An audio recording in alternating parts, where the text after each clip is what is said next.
ازيكم يا شباب، عاملين ايه؟ معاكم هير مصطفى وفيديو جديد في قناة دوتش ماختش باص. وده أول فيديو بنشرح فيه سلسلة تعلم الألمانية من الصفر للاحترافية. اخترت لكم كتاب هو مش موجود كتير على النت، مش مشروح بشكل كبير ومش ناس كتير قوي بتشرحه. كتاب تقيل جدا وكتاب مهم قوي ومطلوب، هو كتاب جراماتيك أكتيف. الكتاب دوت من أقوى الكتب اللي بتشرح جرامر ألماني بشكل حلو جدا. الأسئلة اللي عليه حلوة وقوية.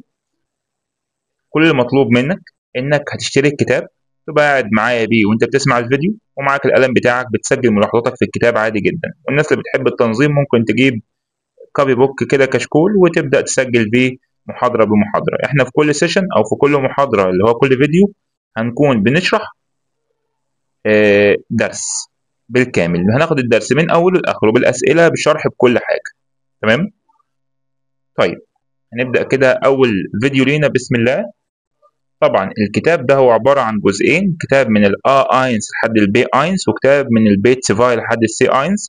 احنا هنشرح الكتابين، هنشتغل الكتاب ده في سلسلة وهنشتغل الكتاب تاني في سلسلة تانية، والاتنين هيكونوا على الشانل بتاعت اليوتيوب. تمام. عندنا في أول ليكسيون درس اسمه البيرسونال برونومين أو الضمائر الشخصية، اللي هم إيش ودو ار اس زي فير اير زي اون زي جروس. تمام كده. هنلاحظ هنا ان هو مقسم الضمائر الشخصيه جوه مربع. مقسمهم لايه؟ مقسمهم لزنجولار وبلورال اللي هو المفرد والجمع، ومقسمهم على الشمال لبرزون 1 وبرزون تسفاي وبرزون تراي. ولكن انا هقسمهم بطريقه تانية. خلينا نقسم كلمه بيرزون 1 دي نكتب عندها ضمائر المتكلم، وبرزون اللي هو نمبر تسفاي ضمائر المخاطب، ونمبر دراي ضمائر الغائب. حلو كده. هيبقى عندنا ضمائر متكلم اتنين، تحتها ضمائر مخاطب، وتحتها خالص ضمائر الغائب، وفوق الزنجولار المفرد والبلورال الجمع. لو جينا بصينا كده عند المفرد في ضمائر المتكلم هنلاقي المفرد المتكلم ايش اللي هو انا، والمتكلم الجمع فيا اللي هو نحن، اللي هو وي بالانجلش. وهنلاقي عند المخاطب المفرد في حاجتين، في دو اللي هو انت او انتي، وفي زي جروس اللي هي زي كابيتال في الجيرمان، كلمة جروس يعني كابيتال. زي جروس اللي هي حضرتك او حضرتك.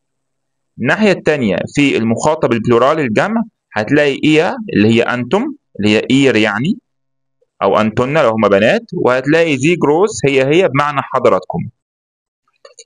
تحت خالص البرزون دراي اللي احنا قلنا نكتب عنده ضمائر الغائب. في غائب مفرد اللي هو ار اس زي، ودول هنشرحهم بالتفصيل. وفي الغائب الجمع زي بلورال اللي هي هم. تمام. طيب، لو جيت بصيت هنا، هو هنا مديلك ايش وجنبيها شخص بيتكلم وبيشاور على نفسه اللي هو انا. الناحيه الثانيه فير اللي هي نحن. تحت دو شخص بيشاور للبنت يقول لها دو انت. وفوق اتنين لابسين بدل عشان يفهمك ان الزي دي هي الزي جروس، بيستخدموها في المعاملات الرسميه. يعني هم جايبينهم بدل كده مش عشوائي.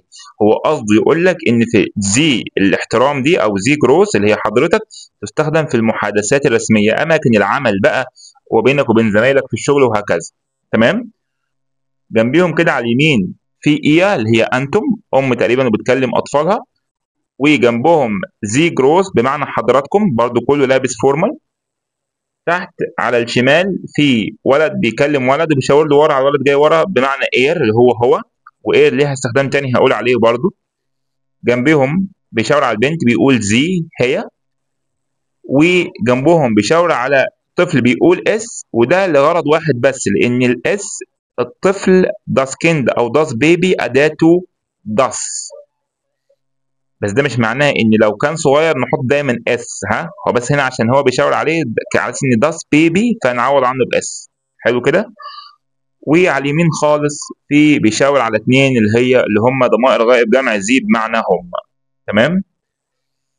موضوع الاير والاس والزي هتكلم عليه دلوقتي. الاير بتعبر عن حاجتين في الالماني. الاير اللي هي الاي ار بتعبر عن حاجتين. بتعبر عن اي كلمه اداتها دير اي نون اي اسم في الالماني اداته دير عبر عنه باير. تمام. وبيعبر عن حاجه كمان، اي شخص مذكر، اي راجل اي ولد اشيله واحط مكانه اير. تمام كده. وهو تحت قايل لك، هو خلي بالك في البرونومن فور زاخن الاسماء الخاصه بالاشياء دير لوفل اللي هي المعلقه عوض عنها باير. حلو كده. ولو عمر او علي او احمد او رالف او مارك اشيله كأن هو شخص مذكر واحط مكانه اير. طيب الزي بتعبر عن حاجتين، طبيعي هتكون اي بنت اي مؤنث اي شخصيه مؤنثه في البني ادمين في الناس في الاشخاص. تمام كده. واي اسم في الالماني اداته دي، زي لما نقول كده دي جابل اللي هي الشوكه عوض عنها بزي. وعندنا بعد كده الداس بتعبر عن حاجه واحده بس، وهي اي كلمه اداتها اس. الاس سوري، عن اي كلمه اداتها داس. اي كلمه اداتها داس نعبر عنها بالاس وبس كده. تمام كده. وبعد كده عندنا الزي اللي هي هم بتعبر عن حاجتين، اي اشخاص جمع، اي مجموعه من الاشخاص اكتر من شخص بيبقى بالنسبه لي جمع شخصين ثلاثه اربعه اقول عنهم زي هم لو بتكلم عنهم. واي جمع اسم، اي اسم كده الجمع بتاعه نعبر عنه بزي برضو اللي هي هم، زي دي تصن كده اللي هي في الفناجيل عوض عنها بالزي.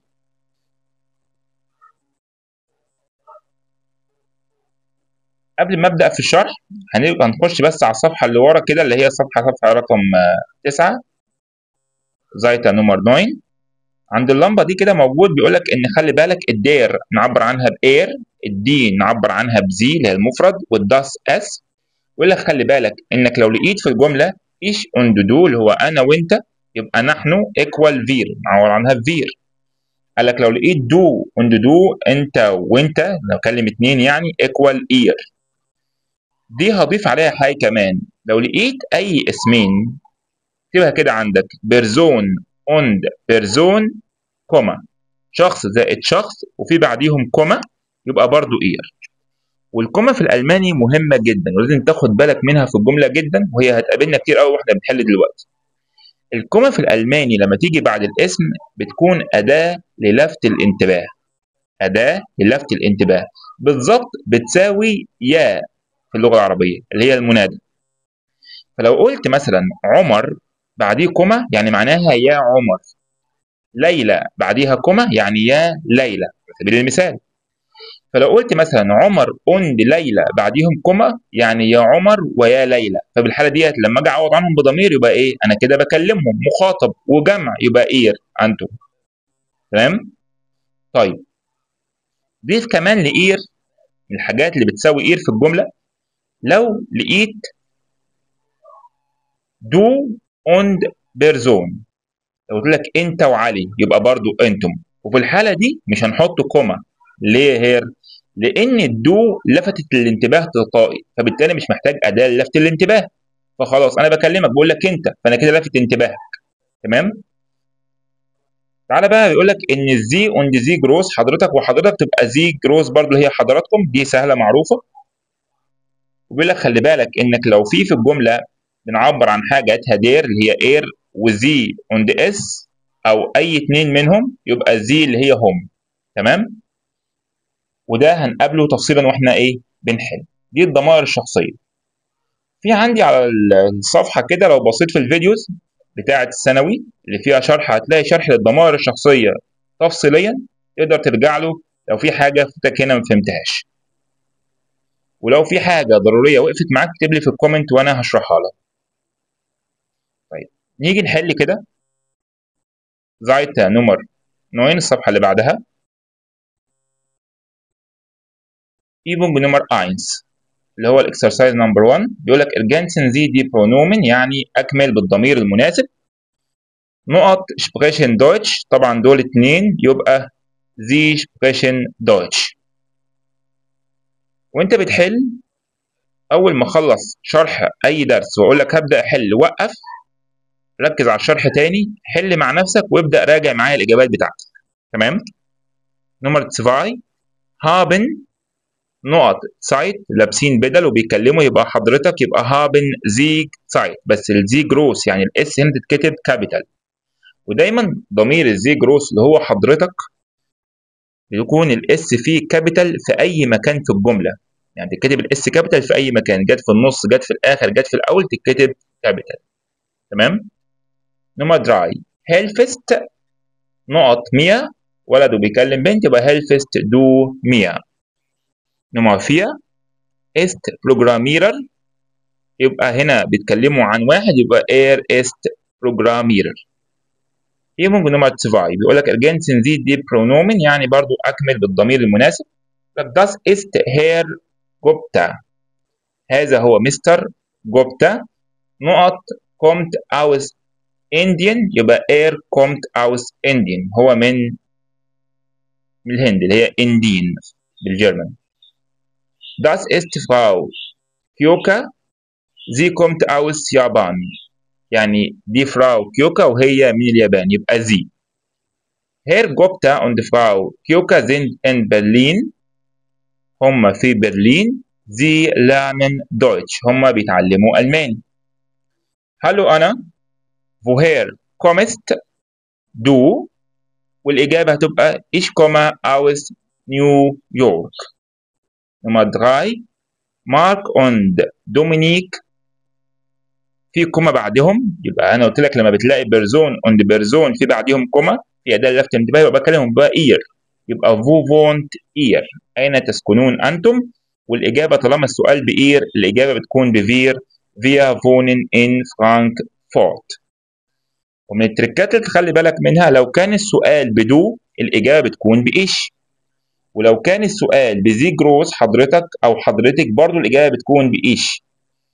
ولو كان السؤال بإيا أنتم زي هنا كده مارك أند دومينيك فو فونت إيا، تبقى الإجابة بفيا، فيا فونن إن فرانكفورت. ولو كان برضو السؤال بزي جروس اللي هي حضراتكم، الإجابة بتكون بفيا اللي هي نحن. دول اكتبهم على جنب كده هنا في الحتة دي عشان مهمين جدا. نمرة 4 Guten Tag wie heißen Sie.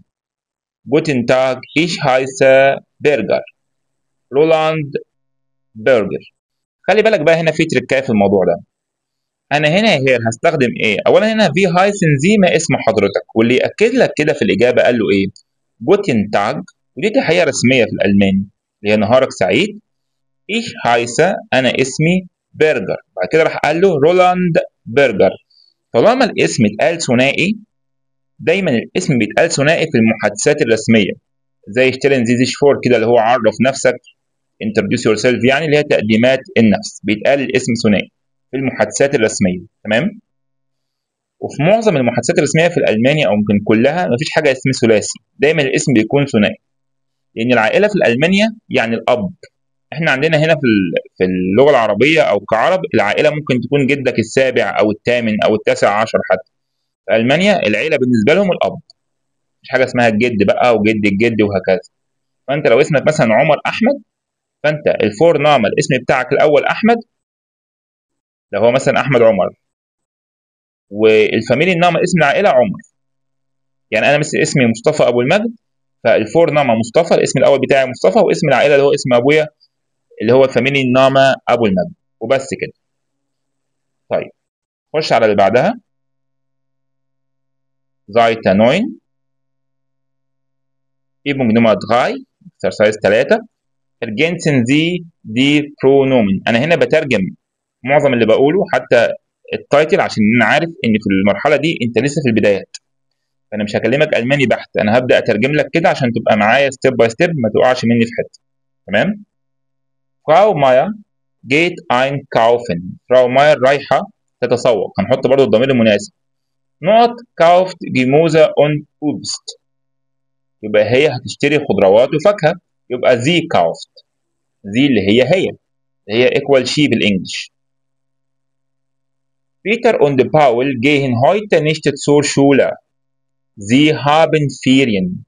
مش هيروحوا النهارده باول und بيتر للمدرسه عشان هم عندهم اجازه. وباول und بيتر هم، تمام، ضمير غائب جمع. فراو ماير في بعديها كوما يبقى زي جروس حضرتك. wo arbeiten زي جروس، ها بنأكد على الحتة دي قوي، اس كابيتال. تقول ich arbeite in einer Bank، أنا شغالة في بنك. ماري kommst du bitte؟ قالت له nein ich habe keine Zeit، يقول لها هتيجي، فقالت له لا أنا ما عنديش وقت. Übung Nummer 4 in der Wohnung في الشقة ergänzen Sie die Pronomen، يعني أكمل بالضمير المناسب. نمرة 1 der Schrank ist teuer، الدولاب غالي. kommt aus Italien، الدولاب ده منين؟ من إيطاليا. هنشيل كلمة der Schrank ونعوض عنها بإير، عشان الدير نعوض عنها بإير. وخلي بالك من حاجة، مالكش دعوة بالعربي المعنى إيه، يعني إيه هير؟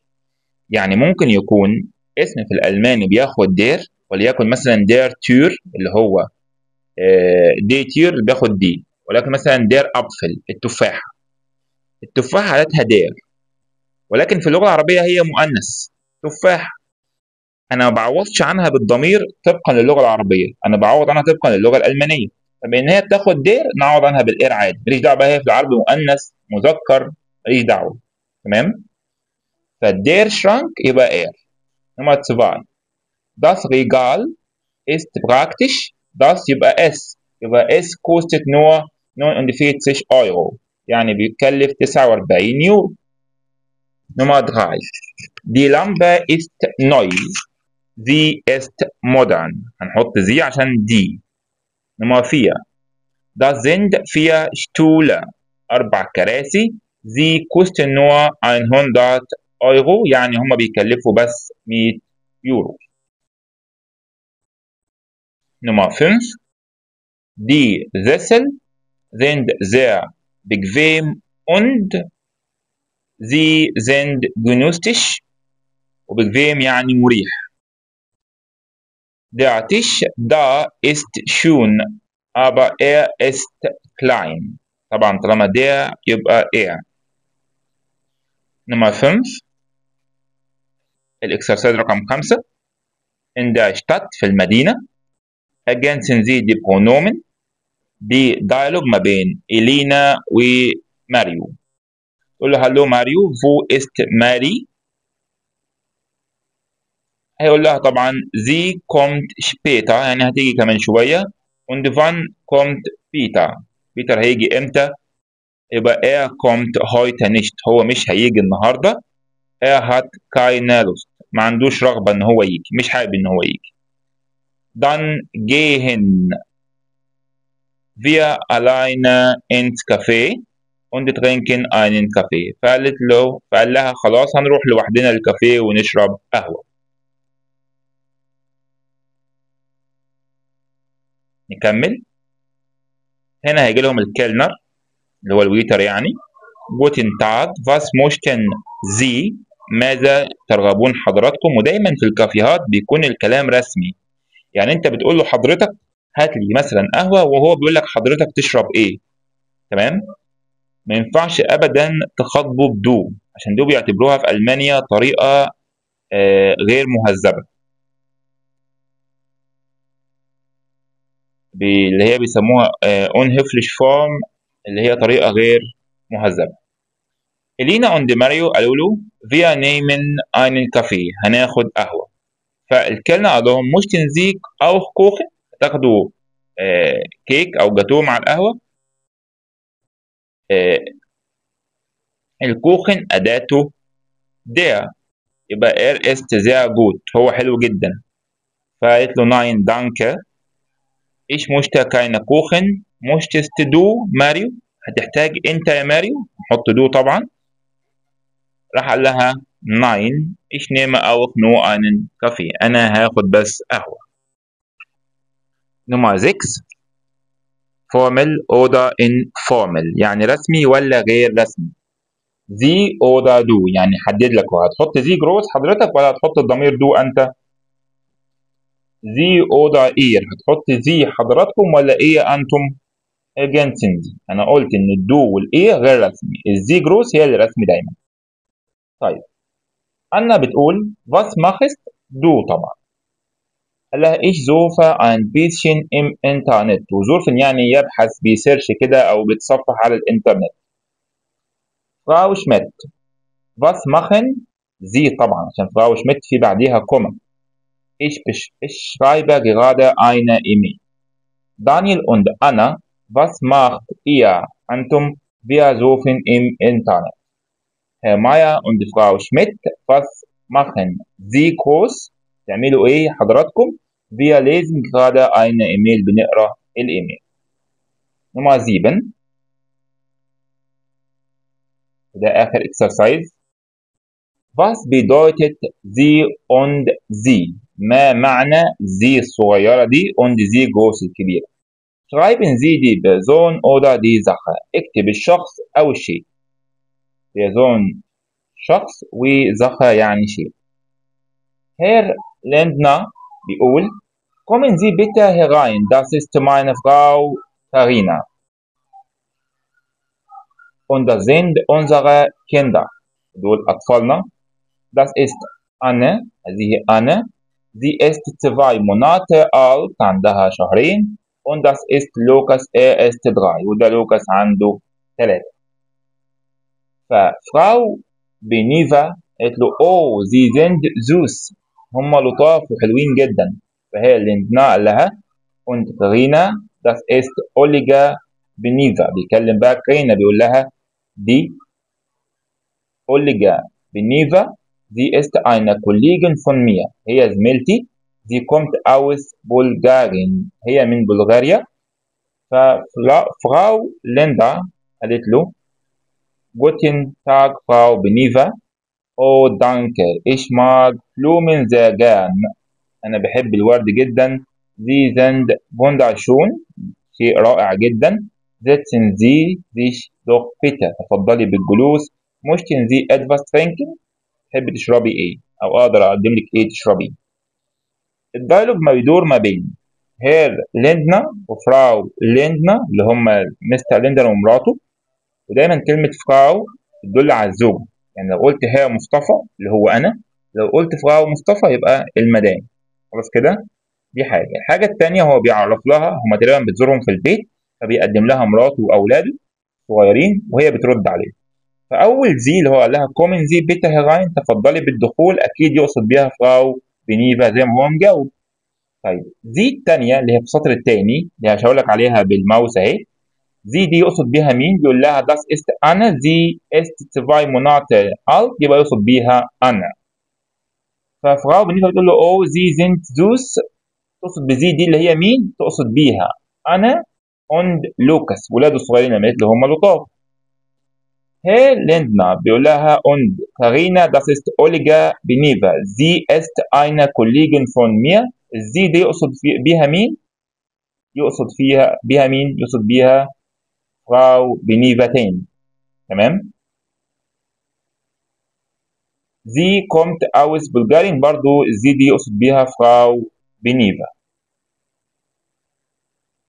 ففي السطر هنا اللي بشاور عليه ده بيقول لها Guten Tag Frau Beniva oh danke ich mag Blumen sehr gern Sie sind wunderschön. زي دي عايدة على مين؟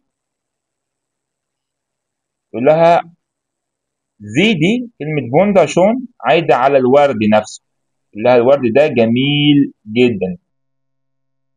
setzen Sie sich doch bitte، تفضلي بالجلوس. الزي اللي هي بتاعت setzen Sie دي عايدة على فراو بنيفا.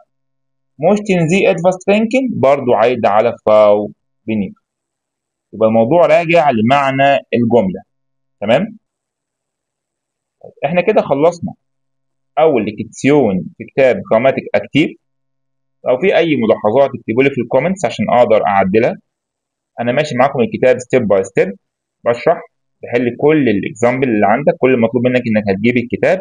يا هير هجيب الكتاب ازاي؟ طيب موضوع بسيط جدا، تدخل على مثلا الفيسبوك، تكتب في السيرش عندك فوق كتاب جراماتيك اكتيف، وتدوس تشوف البوستز، هتلاقي صفحات كتير قوي بتبيع الكتاب وباسعار كويسه، وممكن تجيب لك لحد عندك كمان. كده خلاص من درس النهارده، اتمنى تكونوا استفدتوا حاجه. لو استفدت حاجه اعمل لايك واعمل اشتراك وفعل الجرس عشان يوصل لك كل فيديو جديد. ولو عندك اي ملحوظه او اي حاجه مش مفهومه اكتبها لي في الكومنتس وانا هرد على حضرتك. او فيديو